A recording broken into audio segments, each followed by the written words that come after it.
മിഥുനക്കൂറിൽ ജനിച്ചവരുടെ 1201 ആണ്ട് ചിങ്ങമാസത്തെ ജ്യോതിഷ ഫലങ്ങളാണ് ഞാനിവിടെ പ്രവചിക്കുന്നത്. അതായത് 17/8/2025 മുതൽ 16/9/2025 വരെയുള്ള ഒരു മാസക്കാലത്തെയാണ്. മകയിരം നക്ഷത്രത്തിൻ്റെ അവസാന പകുതിയും തിരുവാതിര നക്ഷത്രവും പുണർദം നക്ഷത്രത്തിൻ്റെ ആദ്യത്തെ മുക്കാൽ ഭാഗവും ചേർന്നതാണ് മിഥുനക്കൂറ്. പല കാര്യങ്ങളിലും ദൈവാധീനം ഉണ്ടാകാം. കാരണം ദൈവത്തിൻ്റെ കൃപാകടാക്ഷങ്ങൾ തീർച്ചയായിട്ടും നിങ്ങൾക്ക് ലഭിക്കും. ചില പ്രത്യേക സാഹചര്യത്തിൽ ഭരണാധികാരികളെ കൊണ്ട് നിങ്ങൾക്ക് നേട്ടങ്ങൾ പ്രതീക്ഷിക്കാം. ഇപ്പം സർക്കാർ വക ഉദ്യോഗസ്ഥന്മാരോ അല്ലെങ്കിൽ അങ്ങനെയുള്ള പൊതുജന പ്രവർത്തകരായിട്ടുള്ളവർ, അവരെ കൊണ്ട് നിങ്ങൾക്ക് ഗുണങ്ങളൊക്കെ ഉണ്ടാകാനുള്ള സാധ്യത കാണുന്നു. ദാമ്പത്യ സൗഖ്യം നിങ്ങൾക്ക് ലഭിക്കുന്നു. വളരെ വിശേഷപ്പെട്ട ഭക്ഷണ പദാർത്ഥങ്ങളും പാനീയങ്ങളും നിങ്ങൾക്ക് ലഭിക്കുന്നതിന് സാധ്യതയുണ്ട്. നേത്രരോഗത്താൽ കഷ്ടപ്പെടുന്നവർക്ക് ശസ്ത്രക്രിയ മൂലമോ അല്ലാതെയുള്ള ചികിത്സ മൂലമോ ആ നേത്രരോഗങ്ങൾ സുഖപ്പെടുവാനുള്ള സാധ്യത കാണുന്നു. ഭാഗ്യം കൊണ്ട് നിങ്ങൾ ചതിവിൽ നിന്ന് രക്ഷപ്പെടുന്നു. അന്യ ആൾക്കാർ ചതിക്കേണ്ട സാധ്യതയുണ്ട്. പക്ഷേ അത് ഭാഗ്യം കൊണ്ട് നിങ്ങൾ അതിൽ നിന്നെല്ലാം രക്ഷപ്പെടുന്നു.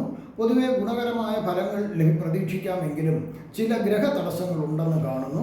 ദുർജനങ്ങളുടെ കൂട്ടുകെട്ട് മൂലം പല പ്രകാരത്തിലുള്ള കഷ്ടനഷ്ടങ്ങളും മാനഹാനിയും വരാനുള്ള സാധ്യതയുണ്ട്. വളരെയധികം ശ്രദ്ധിക്കുക. ഉദര രോഗങ്ങളുണ്ടെങ്കിൽ, അതായത് വയറ് സംബന്ധിച്ച് എന്തെങ്കിലും അസുഖം ഉണ്ടെങ്കിൽ അത് തീർച്ചയായിട്ടും അതിന് നിങ്ങളൊരു വൈദ്യനെ കാണിക്കേണ്ടതാണ്. കാരണം അത് നീട്ടിക്കൊണ്ടു പോകരുത്. രക്തസ്രാവം, അതായത് ബ്ലീഡിങ് വരാനുള്ള സാധ്യതയുണ്ട്. കണ്ടകശനി കാലം കൂടിയാണ്. വിദ്യാർത്ഥികൾക്ക് വിദ്യാതടസ്സം വരാനുള്ള സാധ്യത കാണുന്നു.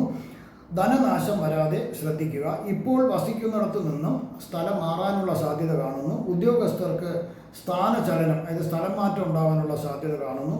ബന്ധുക്കളെ വെറുപ്പിക്കാതിരിക്കുക, അവരുമായിട്ട് വിരോധം സമ്പാദിക്കാതിരിക്കുക. അത് വളരെ ഗുണം ചെയ്യും. എല്ലാ കാര്യത്തിലും തടസ്സം വന്നേക്കാം, പക്ഷേ ശ്രദ്ധിച്ചാൽ അതെല്ലാം ഒഴിവാക്കാൻ സാധിക്കും.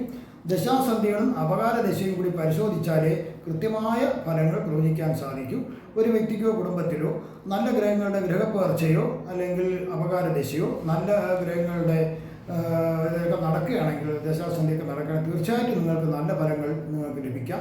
മറിച്ചാണെങ്കിൽ മോശഗ്രഹങ്ങളുടെ ദശാസന്ധിയോ അപകാര ദശയോ ഗ്രഹപ്പകർച്ചയോ നടക്കുകയാണെങ്കിൽ മോശഫലങ്ങൾ ലഭിക്കാനുള്ള സാധ്യതയുണ്ട്.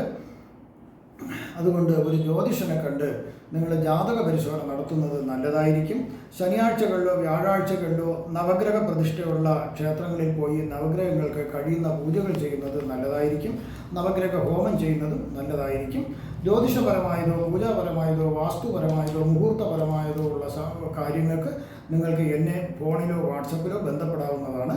നിങ്ങൾക്ക് ഈ മലയാള പുതുവത്സര എല്ലാ ആശംസകളും നേരുന്നു. കൂടാതെ തിരുവോണാശംസകളും ഞാൻ നേരുന്നു. നിങ്ങൾക്ക് എല്ലാവിധ സുഖ സമ്പൽ സമൃദ്ധി ദീർഘായുസ് ആയുസ് ആരോഗ്യ സൗഭാഗ്യങ്ങളും ഭഗവാൻ നൽകുമാറാകട്ടെ എന്ന് ഞാൻ പ്രാർത്ഥിക്കുന്നു. നന്ദി, നമസ്കാരം.